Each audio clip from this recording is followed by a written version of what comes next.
What if the secret to leadership isn't a louder voice, but a quieter formula? One that strips away the noise, so what remains is pure strategy and clarity. Enter Jim Bramlett, self-styled the no-hassle king. He spent over 40 years building, scaling, and simplifying businesses across logistics, transportation, and beyond. A serial entrepreneur, he founded firms such as Five String Solutions, where he pioneered customer-centric real-time data strategies long before simplicity was a buzzword. Jim's best-selling books, Stop the Hassle and the Unconventional Thinking of Dominant Companies, are not distant theory. They're battle-tested playbooks grounded in real-world failures and hard-won triumphs. His Hassle Score framework transforms customer experience, artifacts of complexity turned catalysts for loyalty and growth. Now a respected business chair in Kansas City, he coaches CEOs and executive teams to build companies that dominate by removing friction, not by adding hustle. His speeches blend humor with tough truth, rooted in decades of stories from boardrooms, warehouses, and client phone calls. This is more than an interview. It's a masterclass on leading with less, growing with integrity, and turning business ambition into lasting impact. And before we start this episode, a quick word from our sponsor, Deep Wealth, and the 90-day Deep Wealth Mastery Program. Here's Jane, a graduate who says, and I quote, "The Deep Wealth Mastery Program prevented me from making what would have been one of the biggest mistakes of my career. I almost signed on the dotted line with an unsolicited offer that I now realize would have shortchanged my hard work and my future had I accepted that offer. Deep Wealth Mastery has tilted the playing field to my advantage." Or how about Lynn? Wow, he gets right to the point, and I quote, "Deep Wealth Mastery is one of the best investments ever made because you'll get an ROI of 100 times that. Anyone who doesn't go through this will lose millions." And as you're listening to these testimonials, are you wondering if you have the time? Are you even thinking that you've got this covered? You have the advisors or people in your network? Well, I got to tell you, these myths, they're often behind the 90% failure rate for liquidity events. Think about it. You have one chance to get it right for your financial freedom. You really want to make it count. And when it comes to time, let's hear what William has to say. We just got in this testimonial. William says, and I quote, "I didn't have the time for Deep Wealth Mastery, but I made the time and I'm glad I did. What I learned goes far beyond any other executive program or coach I've experienced." So what do you think? As I hear that, that's exactly what gets me out of bed every day. That's my mission. That's the team's mission here at Deep Wealth, to literally change the social fabric of society, one business owner at a time, one liquidity event at a time. And my Deep Wealth Nation, what I want you to know, the Deep Wealth Mastery Program, it isn't theory. It's from the trenches. It's the only one based on a 9-figure deal. And that deal, that was my deal. You know my story. I said no to a 7-figure offer. I created a system that later on, myself and my business partners, we said yes to a different buyer, a different offer, a 9-figure deal. That's what we now call the Deep Wealth Mastery Program, or the Scale for Ultimate Sales system. It's built by business owners for business owners. So if you're interested in growing your profits, for preparing for a future liquidity event, and that may be 2 years away, it could be 22 years away, whatever the time may be, you want to do this now, and you want to optimize your post-exit life. Deep Wealth Mastery is for you. To get started, email success@deepwealth.com. Again, that's success, SUCCESS, at deepwealth.com. You'll receive all the information about the Deep Wealth Mastery Program, or better yet, why not hop on a complimentary strategy call? We'll go through exactly where your business is today and what's standing between you and your financial independence and your dreams. So that's where you want to be. You want to be with other successful business owners, entrepreneurs, and founders just like you. They're looking to grow their businesses, create market disruptions, and unlock their financial freedom to get what they deserve. And whether you've been in business for 3 years, 40 years, you're a startup, you're in manufacturing, you're in high tech, low tech, whatever the case may be, come on in and network with other business owners. It's a safe space. It's a confidential space with business owners, with businesses just like you, because they all want to lock in their financial freedom and enjoy both success and fulfillment. So again, the 90-day Deep Wealth Mastery Program, it has your name on it. All you need to do is take the next step.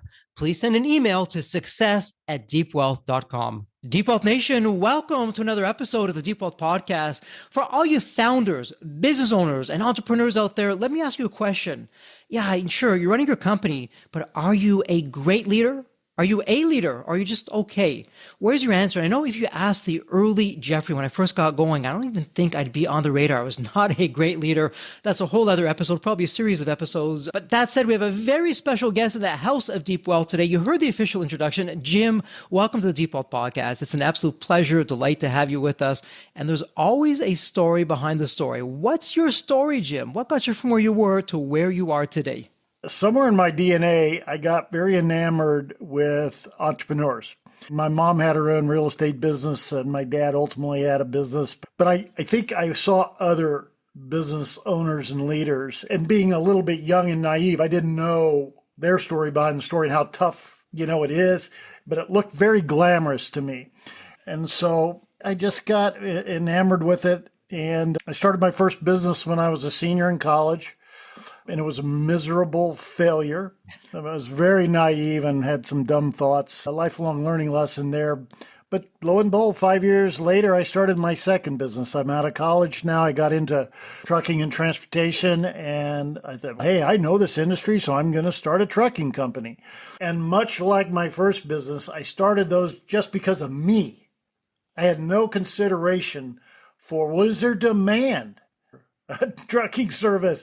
Is there a demand for the restaurant I started? I didn't even consider that. So both were massive failures, but I started learning it's not about me, it's about them, the consumers, the buyers, and what is it they're looking for. And over the years, I started doing a lot of research, other businesses, and probably my biggest aha moment was when I did a deep dive and studied Amazon. And I was totally intrigued. How did Amazon become the juggernaut they became and blew past Walmart and every other retailer? And I started a company just a year or two after Amazon started. And I remember distinctly Jeff Bezos was being barbecued, ridiculed. Wall Street was saying, you're burning cash. What are you doing? You got to change your model. And he held steadfast. And it was all about the customer. And we're here to serve the customer. We're going to engineer around them and work backward. We're going to obsess, which is a very powerful word, about the customer. And I found that refreshing, enlightening, and it ultimately led me to writing my first book called The Unconventional Thinking of Dominant Companies. And in that book, I outlined what I think is a formula that they won't admit to it, but they followed this formula on meeting what the buyer demands are. And I believe Netflix was very similar, and Uber, and then there are other businesses where they absolutely think a little bit differently, meaning they don't think about themselves. They think about the customers. What is it they need and want? How do we provide that? And then in turn, we get tremendous organic growth. And if we take care of the customer, the shareholders will be taken care of, the employees will be taken care of, everything else will fall into place. And so I wrote my first book about those companies and others and this particular set of formula that those kind of companies employ. And then I started to copy it on some companies that I started. And it's been just a lot of fun to go down this path. And my goal is, hey, I want to share this formula with every entrepreneur. And it's practical, it's very sensical, it's not mysterious, it's not the Coke formula, it's not the KFC formula. It's something that every business, every entrepreneur, aspiring entrepreneur can and should be paying attention to. But I preach it's all about the customer, it's not about you. It's how do you figure out what they're looking for, what's the psychology behind the decisions they make, what they're going to buy, and from whom. And I'm happy to dig into that formula anytime you want, Jeffrey. Absolutely. And Deep Wealth Nation, please go to the show notes. Everything is there, including Jim's latest book, the one we're talking about, and a little bit of a spoiler alert here. We'll simply say there's another one that's going to be coming. So check the show notes. We'll keep you posted on that. But Jim's latest book, Stop the Hassle, Simplify, Satisfy, and Succeed. You'll learn all about what we're going to be talking about today. And so, Jim, you're no stranger to starting companies, from trucking to 7 companies in total.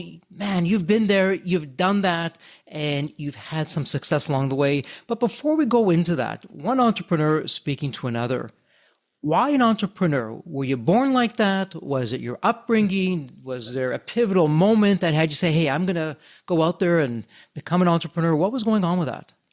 Yeah, it's a great question. Again, my parents had their own businesses, but that's not what drove me. And I think maybe I get bored easily. And I love that excitement around the startup scene because not everything is laid out perfectly. You don't get an SOP, standard operating procedure guide, and say, here's exactly what you need to do. You figure it out. And again, not everything goes according to plan. Well, I love that. I just think it's so exciting, especially when you have an idea and that idea works. And not every idea does work. But when you do something and you can see it happen, you can see results and activity and success, man, there's no more exciting feeling than that. But there's failure too. And I had an early mentor that I still remember to this day. He said, before you can understand and realize success, you must fail. Otherwise, you don't know what success really is. And I did. I had a couple businesses that failed miserably, but then we had successes along the way. But that's just an exciting feeling. I tell everybody, don't put me in a production line where you're doing the same thing over and over. I just have to have that excitement. And I guess that's just part of my DNA. I couldn't agree more. I often say to myself and the Deep Wealth community that as terrific as success is, as wonderful as it feels, for better or for worse, failure that often is the best teacher, as long as we're open and not looking to it as failure and, hey, this is a learning opportunity for me. And so with that in mind, when you look across the 7 companies, we're going to talk now about your book in just a moment, but when you look across the 7 companies, when you look across the entrepreneurs that you're helping through your Vistage Forum and the different conversations that you're having and the coaching and just being out there in the entrepreneurial world, is there something tried and true that at least for you, whether it be a mindset or a strategy or something that you've tried that has just really proven itself time and time again that you can share with us? I think that one thing is resilience or grit. I tell people this, I don't care what kind of plan you put together. It can be the most intricate, detailed plan. You got all these forecasts and this is going to happen and that's going to happen. Never going to work out the way you think. It's always going to, in my opinion, be harder, take longer than you think. So resilience, as long as you say, I learned something and now I need to pivot a little bit or I'm going to adjust something, but I got to keep going because I see that this will ultimately work. And I think every successful leader and entrepreneur has grit and resilience to say, we got to keep going. We're going to make this work. Yeah, resilience trumps resources all day, every day. And truth be told, Jim, I know looking back on my own entrepreneurial journey, we were bootstrapping it. And from the outside looking in, some people say, well, bootstrapping, Jeffrey, you're losing all that time and you could have a check written and you can get out there faster and scale quicker. And Jim, I have to share with you, at least in my own experience, everyone is different. Had we had that check written for us, I don't think we would have had that 9-figure exit. I don't think we would have had that market disruption. We likely would have failed. And when I say that, people look at me, Jeffrey, what are you talking about? That just sounds crazy. The truth is, it was that resilience because we couldn't write the check, even if we wanted to. That resilience had us become a better company. It had us outcompete, outperform the competitors, just think differently. So I couldn't agree with you more. But that said, and it's a great segue to what you're all about, it takes true leadership to be able to do that because it's not necessarily the easiest path. So with that in mind, let's start talking about leadership. And broadly speaking, we'll start with the foundation, some of the basic questions, and we'll dial in for the details. I know people use the word management and leadership, and to me, they use them interchangeably. To me, they couldn't be 2 of the most different words in the English language. So what's going on with leadership? In your books, Jim, what is true leadership? What's a true leader? I think a true leader is somebody who's outstanding at influencing others. Managers, they like to control things, set targets, set objectives, tell people exactly what to do. True leaders influence, they know how to coach, they get input from their workers, They know everybody has a purpose.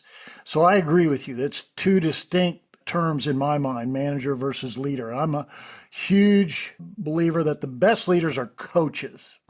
Yet, very few leaders have ever been trained on how to be a coach. In fact, back when I grew up and graduated college, I don't remember going through any kind of leadership or training. And I believe that to be kind of a fault of our educational system. We teach very well on a skill set or an expertise. Oh, you're an engineer, you're an accountant.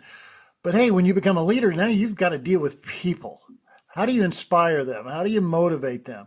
How do you influence them so that they're all giving you their very best? And there's a trick to that, and it takes development. And a lot of leaders today or managers learn from how they were managed, which may not at all be the real right way to do that. So in my Vistage practice, I work with my leaders all the time on how to become a better coach, how to ask the right questions, how to listen more deeply, how to influence, how to set purpose, both from a company and an individual perspective. That is so, so important. Listen, a lot of founders found a company because of that certain expertise. They have a certain knowledge or a skill set, and they decide, I'm going to found this company, and now all of a sudden they start getting people. I can assure you that a lot of the challenges leaders face are people-related issues.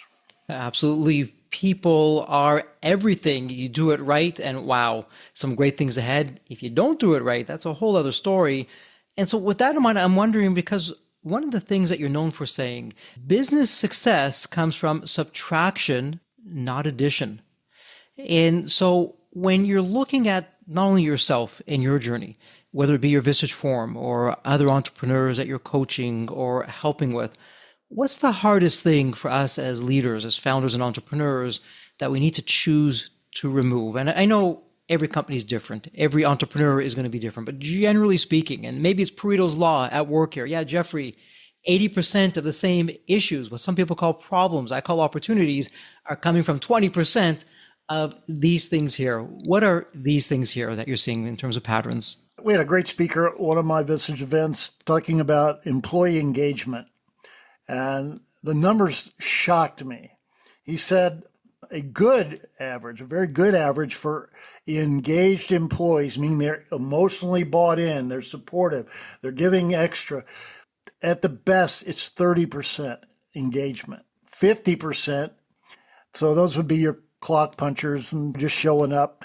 But 20% are actively not engaged, meaning they're toxic and they're recruiting others.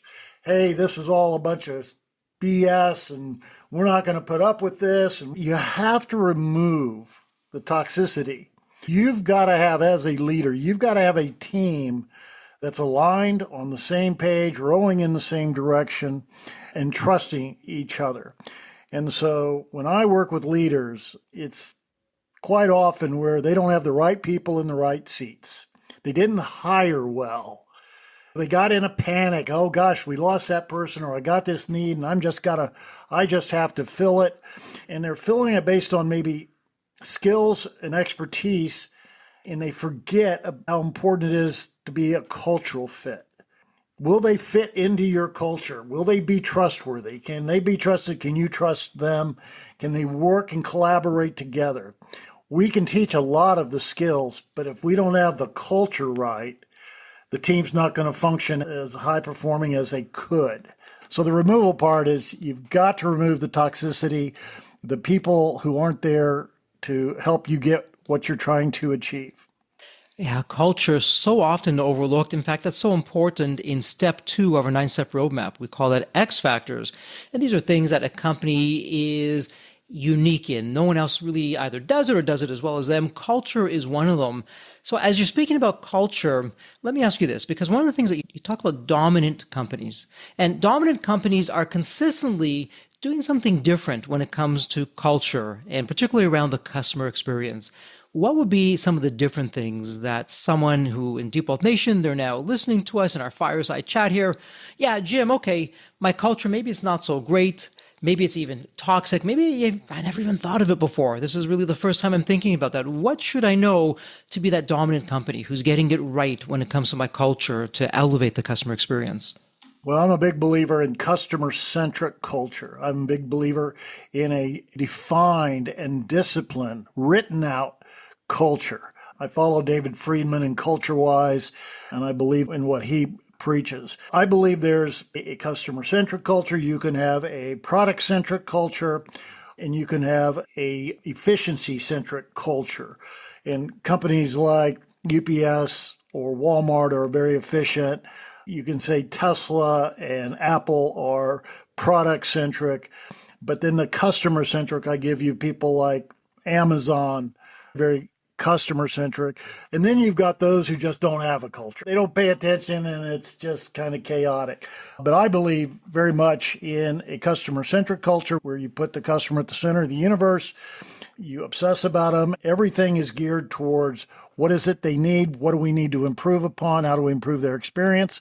How do we take time out of their days? How do we make their lives easier, etc.? That, when you got everybody singing out of that songbook, it can make for a very powerful enterprise. And so what's interesting with that, Jim, is we're setting up a feedback loop, and it can go either way, positive or negative, if I could put some judgments or labels on that. Because look, every company has the potential to have that customer-centric culture and doing all the right things. But to your earlier point, if I don't have the right people, particularly on the leadership side, it's just not going to happen. I can have the best SOP, the best standard operating procedures, and all these fancy metrics and KPIs. If my leaders aren't there, then good chance it just isn't happening. And I know for myself, one entrepreneur to another, some of my biggest challenges are hiring the right people, not only getting them on the right bus, not only getting the right person in the right seat on the right bus. Is it the right person to begin with before I go through all the time, the effort, the resources to get them on board? And again, there's no do this, do that. It's going to be the same for everyone. It's always going to be different candidates, different companies. Generally speaking, though, what should we be looking for in terms of red flags of, hey, stop speaking to this candidate, run the other way as fast as you can because they're just not a fit, and then we'll reverse engineer that of what we should be looking for. So I'm hiring someone for the team now. What should I be looking for to help get me that culture that's customer-centric, to help elevate so I can become that dominant company?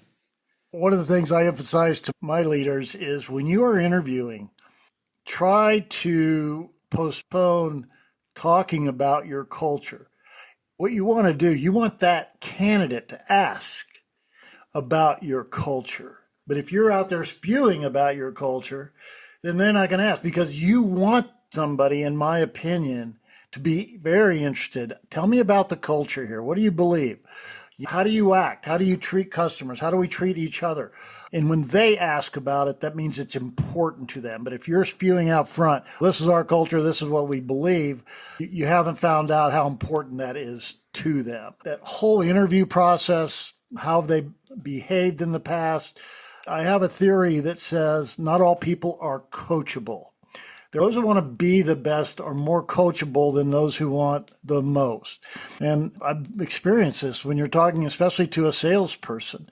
And when they just want a certain salary, or they just want to make a certain number, and they don't have a respect for everybody and everything happening around them that supports them, to me, that's a red flag.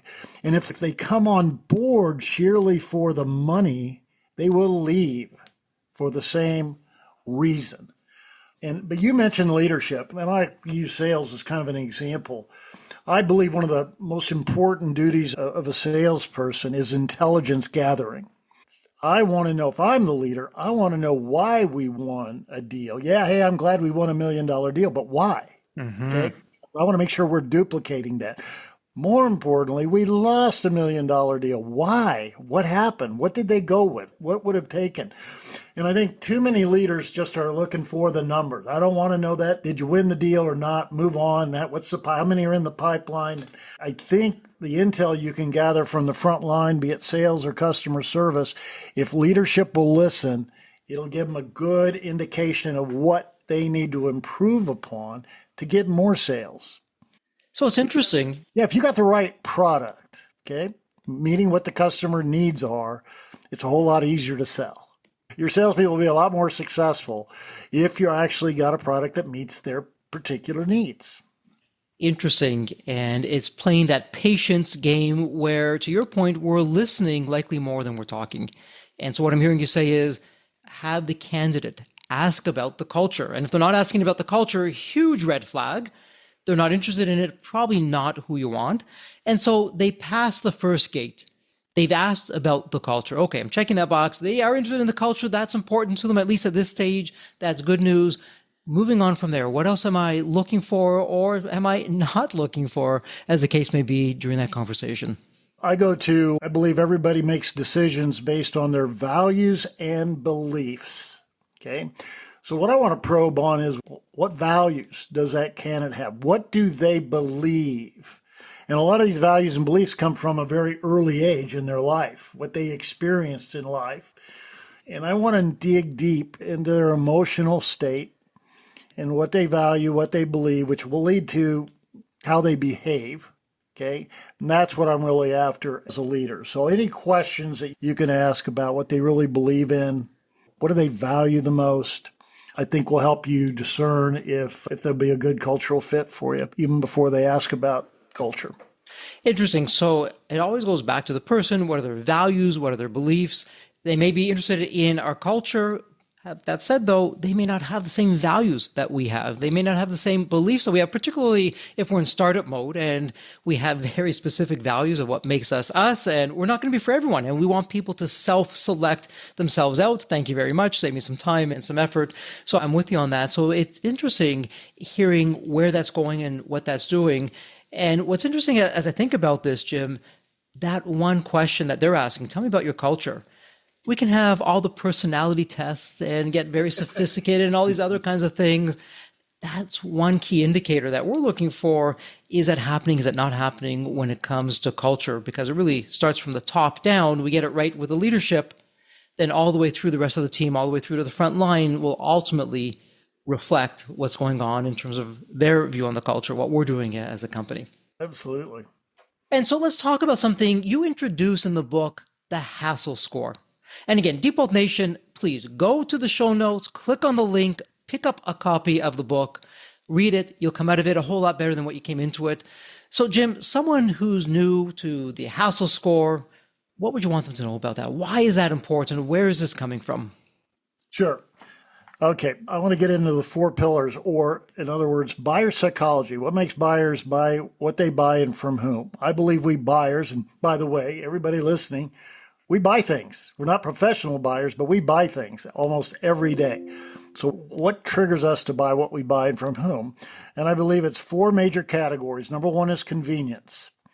We're looking to save time. We're looking to save effort. We're looking to make our lives simpler and easier.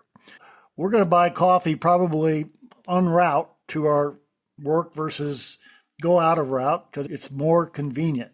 When you pull off the interstate for gas, you're probably going to stop at one of the closest stations, if not the closest station. So most everything we do, we're looking to save time, effort, make our lives simpler and easier. So when you're developing a product, you got to make sure it's convenient. And I'll talk about the competitors in a moment. Number 2 is price. We make decisions based on price, but not necessarily always the lowest price. But we do want price competitiveness. And what's really even more important is we want pricing transparency. We don't like fine print and the surcharges and the hidden fees. We want to know before we make a purchase exactly what it's going to cost up front. That's why we don't like the airlines. Attorneys we know make $400 an hour. We don't know how many hours. Visiting a doctor is always stressful because we don't know what that bill is going to be, or a hospital. Those are all bad experiences. We don't hire somebody to paint our house. Says, yeah, I'll paint your house for $100 an hour. Well, how many hours? Well, I don't know. I'll let you know when I'm done. No, we don't do that. We like to know that definitively. Number 3 is a user experience. And this happens both in the buying process and the product itself. But we want to be treated like we're their only customer. Yeah, you might have millions of customers or thousands, hundreds, but I want to be treated especially. I want to feel better after I buy from you than I felt coming in. I want quick responses to my questions. If it's retail, I want cleanliness. I want well lit. I want to feel safe. I want the store to be well stocked. I want it to be well staffed. So I want proactive communication if it's a service. I want them to live to their commitments. Oh, you're going to deliver my washer dryer tomorrow between 10 and 12. Guess what? If that doesn't happen, it's a bad experience, okay? So that's a broad topic. And then number 4 is trustworthiness. I want to trust you, the supplier, the vendor. When I buy something, I have a certain perception in my head of what I'm to get. And it's even worse if you have a brand promise. Therefore, if I haven't purchased from you before, how do I know I'm going to get that? Oh, okay, you've got a guarantee, you've got warranties, you've got testimonials, references. You've been in business for 40 years, or you're a specialty. You have a specialty. All of those lead to credibility that I am going to get what I anticipate or what you promise. Now, when you do all 4 of those, you give me convenience, you give me a competitive, transparent price, you give me a great user experience, and I trust, because I've got recourse, I don't have an excuse not to use you. When you don't provide at least one of those, that provides me a hassle. If you're not priced competitively, now I got to do a bunch of research. Or if you're not treating me, that's a hassle. Or if I don't get a guarantee or a warranty, I've got to moan and complain because it's not working right. That's a hassle. So what I say, as I titled the book, Stop the Hassle. If you're selling something, give them convenience, give them a price point that's competitive, give them an awesome experience, both in the buying process and the product, and make them trust you because you're willing to go beyond with guarantees, warranties, returns, etc. So that's what my book is all about. It's exactly what Amazon has done. It's exactly what Netflix did to put Blockbuster out of business. And it's exactly what Uber did to destroy the cab business. If you think about all of those aspects, they hit them all. Now, having said that, it's very hard. And so most companies have some sort of conscious trade-off.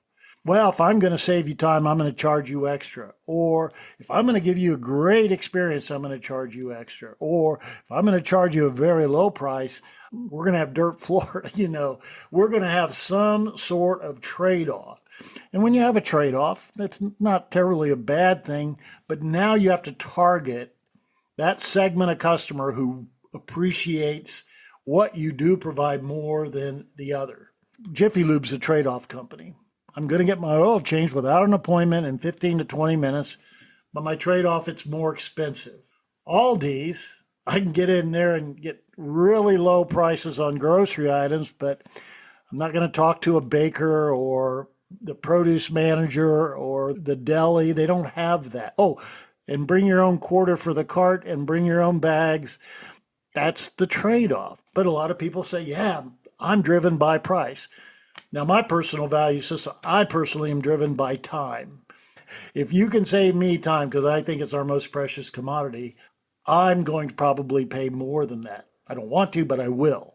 And so any entrepreneur, I tell you, look at those 4 categories, and it's all about how you compete with the alternatives a buyer has, or otherwise known as a competitor.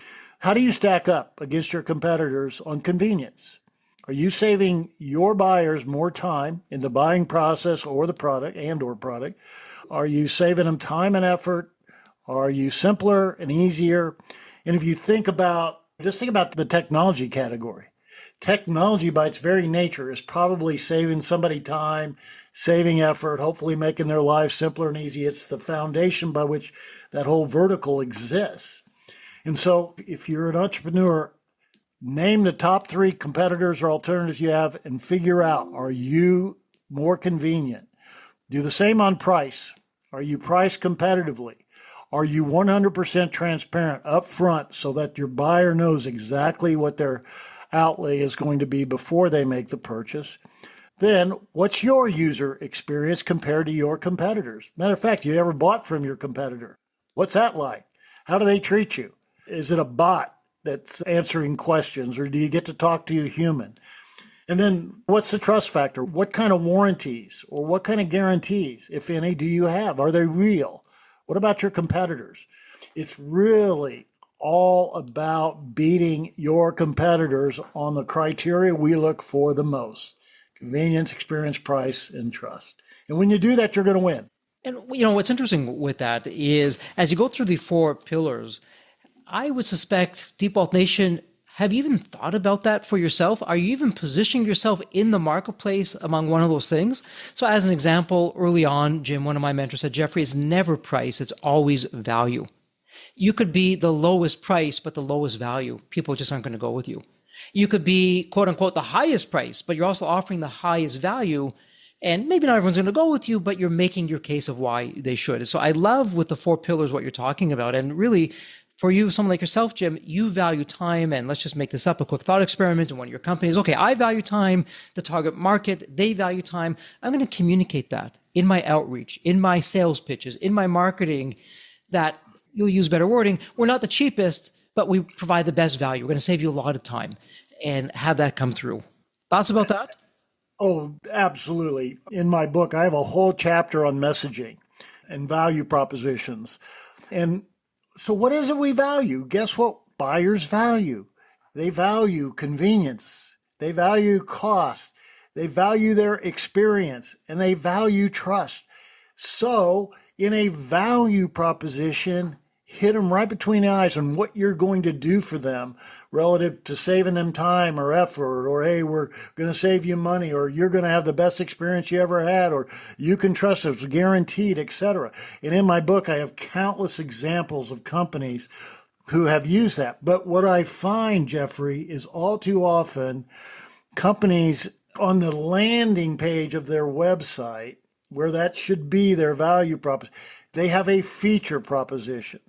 Now, I grew up in the transportation logistics industry, and it was awful.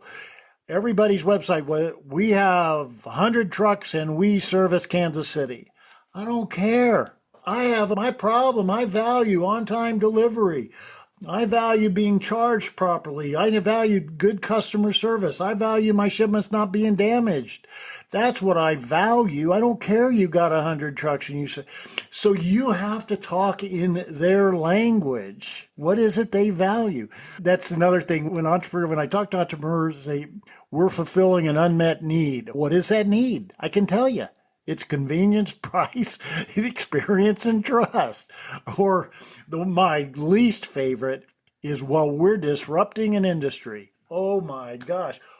The tush push, the Philadelphia Eagles, is disrupting somebody. I don't know what that means when you say you're disrupting an industry. I do know what value means, but translate that into terms that relate to every buyer. And a tough question, and you're going to say, rightly, Jeffrey, it depends on the company and the industry. When it comes to price, otherwise known as value, if I put myself under the microscope, particularly in the early days, and thankfully I learned and I corrected myself, I didn't value myself enough. And sadly, what I was charging reflected that, and I was knowingly or unknowingly leaving money on the table. So when it comes to pricing services or products when we're going to market, Jim, any advice for us of how we should take a look at this and figure out where we want to be? Yeah, you need to figure out what your competitors are doing. If you can't buy from them, talk to their customers to try and figure out that price point. Now, Jeffrey, I get this a lot. Well, Jim, I don't have the buying power of Walmart, so I cannot be competitive on price. Great. Then overextend on your user experience and your trust. Do what they cannot do as well, and put that in your messaging and leverage that. You can't do all four. Do as many as you can. But yeah, to me, Jeffrey, I don't know if you're a football fan or not, but I use this football analogy all the time. So I'm here in the Kansas City area, and I'm a big Chiefs fan. And I said, listen, Andy Reid does not show up at Arrowhead Stadium on Sunday morning and go, wonder who we're playing today. And I wonder if they're good on defense. Do they stop the run, pass? I wonder what they do on offense. I guess we'll just find out. No, they study their competitors. They study film. They know their weakness, and they leverage that. And so every business has to do the same thing. Study your competition, figure out their weakness and leverage that.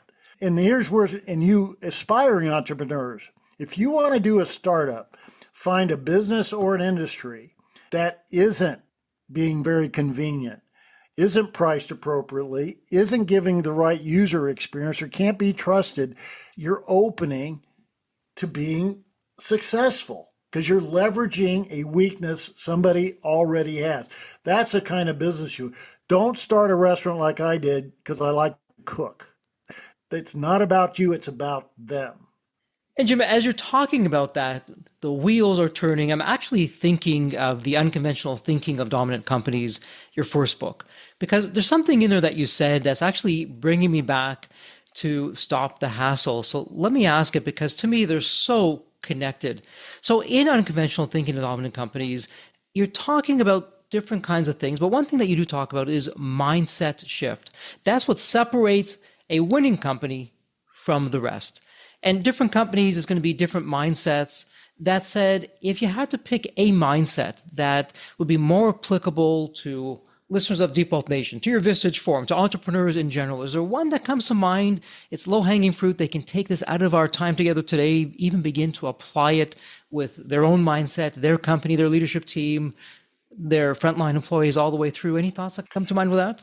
The mindset is you're a lifelong learner and you're constantly curious. Make that curiosity be about the alternatives your potential customers have. You got to constantly be curious because things change and we're right in the middle of the AI revolution. What's AI going to do for most companies? For those who are using AI agents, it's probably going to be able to cut some back office costs, okay? Which hopefully translates then to lower prices. If you aren't taking advantage of that and you can't lower your prices because you haven't lowered your cost, now you're susceptible to a competitor disrupting you. But yeah, so constantly be curious and be really curious about your competitors, be curious about what your customers are seeking. Have an open line of communication with customers, with prospects, especially if you have a loyalty program, you should be able to reach out to them easily. Let them tell you what they're looking for. And the other thing, Jeffrey, I really preach this in my second book, is innovation. And I distinguish innovation from invention. Invention doesn't happen very often. Innovation has to happen all the time. Well, what is innovation? Innovation does not have to be some mighty, huge aha. It can be little increments. Whenever you make something more convenient, be it an internal process or a process revolving around a customer, you take time out of the equation. That's innovation. You make some process simpler and easier. That's innovation. When you can cut costs out using AI or otherwise, that's innovation. When you can give a better experience, that's innovation. And when you can be more trustworthy. So think about innovation as not this mystery and, oh my gosh, how do we innovate? Have your people be evaluating every touch point, every process, and figure out where can we make it more convenient? Where can we take costs out? Where can we make the user experience better?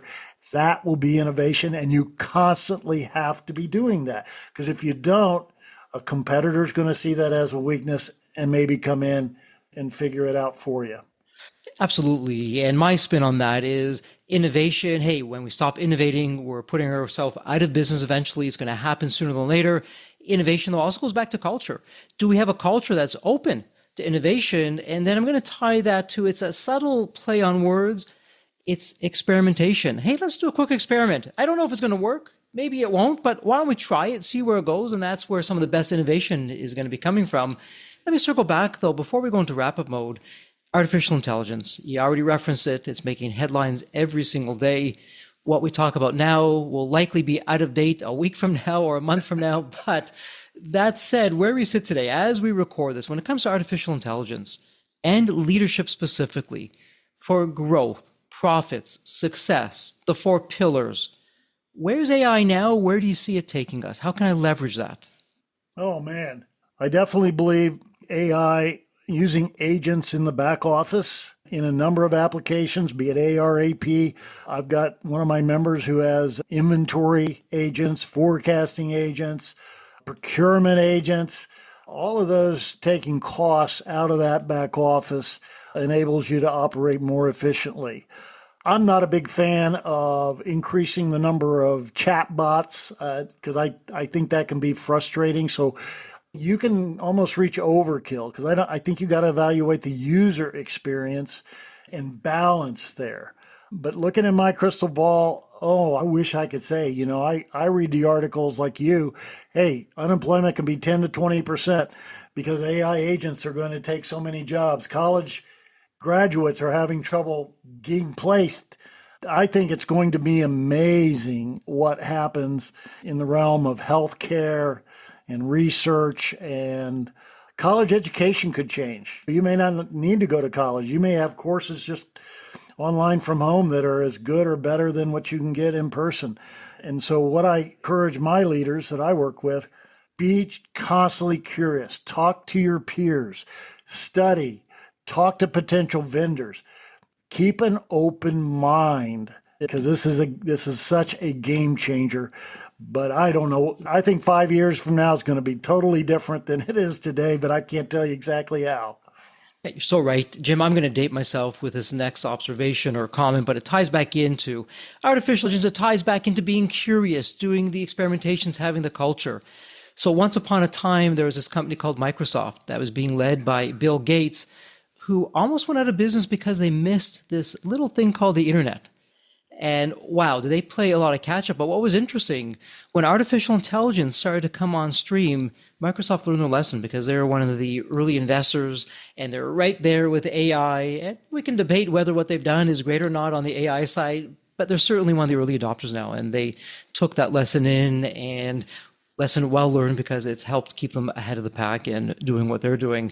So, Jim, all that said, before we go into wrap up mode, my goodness, my list of questions, we've barely begun to scratch the surface, as the saying goes. So many questions not even asked. So, that said, is there a question I haven't yet asked that you want to put out there, or even a topic, a theme, or a message that we haven't covered that you'd like to share with Deep Wealth Nation before we go into wrap up mode?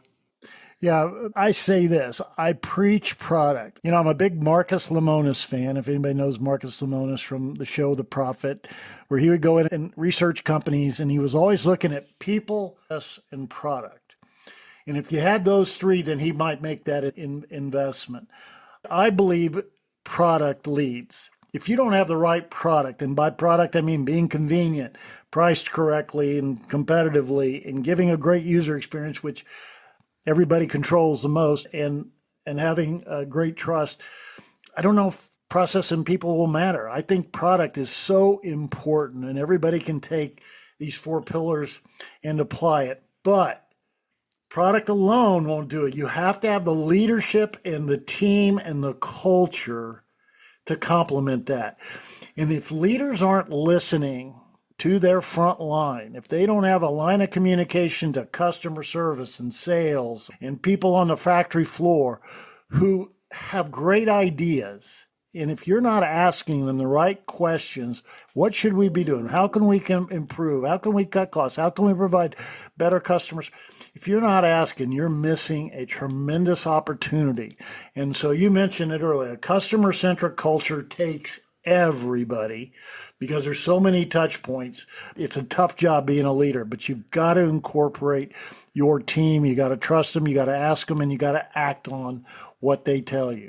Some great insights there, taking notes as you're going along with that. Absolutely love that. And actually, it's a perfect segue, Jim, into our wrap-up mode. It's a tradition here on the Deep Wealth Podcast. It's my privilege and honor where I ask every guest the same question. And it's a fun question. I'm going to set this up for you. When you think of the movie Back to the Future, you have that magical DeLorean car that will take you to any point in time.